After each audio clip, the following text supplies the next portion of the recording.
मंगल ने लिया अपनी जिंदगी का सबसे बड़ा फैसला। अब मंगल की शादी कपिल से नहीं बल्कि आदित्य से होगी।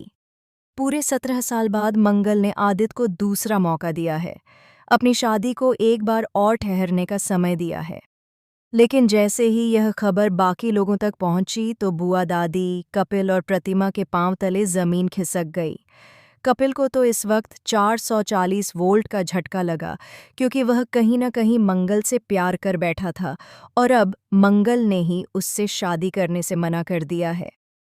मंगल लक्ष्मी की कहानी एक ऐसे मोड़ पर आ गई है जहां पर फिर से होने वाली है सौम्या की वापसी।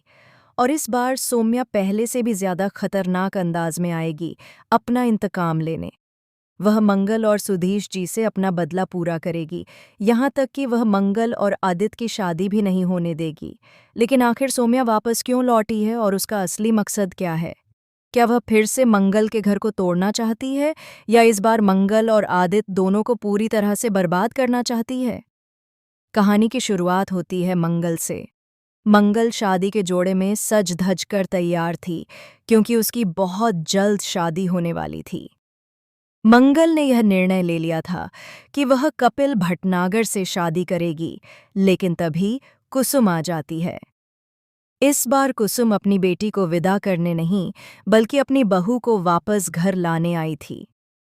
क्योंकि कुसुम साफ देख पा रही थी कि आदित्य को अपनी गलती का गहरा पछतावा है।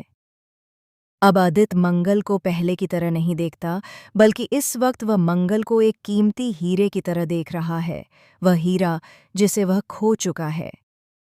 आदित्य अब वह पुराना आदित्य नहीं रहा, जो डर और दबाव डालकर अपनी चीज अपने पास रख ले। इस बार वह मंगल की खुशियों में ही अपनी खुशी ढूंढ रहा है। वह नहीं चाहता कि मंगल मजबूरी में उसके साथ रहे। इन सब बातों को देखकर कुसुम एक बड़ा कदम उठाती है। वह निर्णय लेती है कि मंगल से बातचीत करेगी और उसे समझाएगी कि आदित्य को एक और मौका देना चाहिए, क्योंकि आदित्य के साथ उसके 2 बच्चे भी हैं। अगर मंगल दूसरी शादी करेगी तो उसे और भी कई समस्याओं का सामना करना पड़ेगा। हालांकि कुसुम सीधे मंगल से कुछ नहीं कहती, क्योंकि उसे पता है मंगल अपने उसूलों पर चलने वाली महिला है। उसने कपिल से सगाई कर ली है और अब शादी की बात चल रही है। इतनी आसानी से मंगल ये रिश्ता नहीं तोड़ेगी। मंगल को पिछले 17 साल की सारी बातें याद हैं। आदित्य ने उसके साथ क्या क्या किया था। उन बातों को भुलाना और आदित्य को दूसरा मौका देना उसके लिए आसान नहीं है। पर उसके दिल के किसी कोने में कहीं ना कहीं आज भी आदित्य के लिए जगह है, और यही बात मंगल खुद से छुपाने की कोशिश कर रही है। उधर बुआ दादी और प्रतिमा की बातें भी तेज होती जा रही हैं। बुआ दादी बार बार कहती हैं कि उन्हें यहाँ आना ही नहीं चाहिए था। उन्हें तो लगता है कि उनका कोई घर ही नहीं रहा। जहाँ जाती हैं वहीं बेइज्जती होती है। वे कहती हैं कि कपिल और मंगल की शादी हो भी जाए तो क्या गारंटी है कि मंगल दोबारा अपने पुराने परिवार की तरफ नहीं जाएगी। प्रतिमा लाख कोशिश करती है उन्हें समझाने की, लेकिन बुआ दादी का गुस्सा शांत नहीं होता।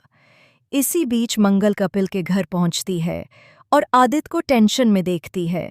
वह पूछती है कि क्या बात है, लेकिन आदित्य कुछ नहीं बताता। उसके चेहरे पर पछतावा साफ झलक रहा था। मन ही मन वह सोच रहा था कि मंगल बहुत जल्द इस घर को छोड़कर चली जाएगी और उसने अपनी जिंदगी का सबसे कीमती रत्न खो दिया। ये सब बातें कुसुम भी सुन लेती है। वह समझ जाती है कि आदित्य सच में बदल चुका है। कुसुम सोचती है कि अगर मंगल आदित्य को माफ कर दे तो इन दोनों से अच्छी जोड़ी दुनिया में कोई नहीं होगी। शायद माता रानी भी यही संकेत दे रही हैं, तभी तो कपिल और मंगल की शादी में इतनी बाधाएं आ रही हैं। मंगल जब कपिल के घर पहुंचती है तो बुआ दादी गुस्से में प्रतिमा को डांट रही होती है। मंगल पांव छूकर माफी मांगती है और बताती है कि किचन में आग लगना उसकी गलती नहीं थी। लेकिन बुआ दादी उसकी बात मानने को तैयार नहीं होती। वह कहती है कि मंगल को कपिल की लंबी उम्र के लिए व्रत रखना होगा और कई परीक्षाएं भी देनी होंगी। मंगल मजबूरी में हाँ कर देती है, लेकिन घर लौटकर परेशान हो जाती है। जब वह ये सब कुसुम को बताती है तो कुसुम को गुस्सा आ जाता है। वह कहती है कि मंगल को ये सब करने की कोई ज़रूरत नहीं है, क्योंकि ये परीक्षाएं दरअसल ये जताने के लिए हैं कि मंगल शुद्ध नहीं है। लेकिन इसी बीच आता है सबसे बड़ा धमाका। अचानक घर में सोम्या की एंट्री होती है।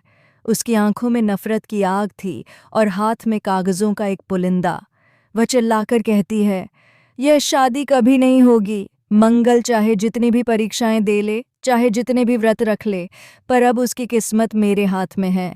सब लोग हैरान रह जाते हैं। सोम्या बताती है कि उसके पास कुछ ऐसे सबूत हैं जो पूरे परिवार की नींव हिला देंगे। वह कहती है कि आदित्य ने 17 साल पहले जो गलती की थी, वह दरअसल एक गलती नहीं बल्कि एक सोची समझी साजिश थी, और उस साजिश के पीछे आदित्य के साथ कोई और भी था, एक ऐसा इंसान जिसे मंगल ने आज तक अपना शुभचिंतक समझा। सारे घर में सन्नाटा छा जाता है। सबकी निगाहें कपिल की तरफ मुड़ती हैं और कपिल का चेहरा जैसे अपराध की गवाही देने लगता है। मंगल की आंखों से आंसू बह निकलते हैं।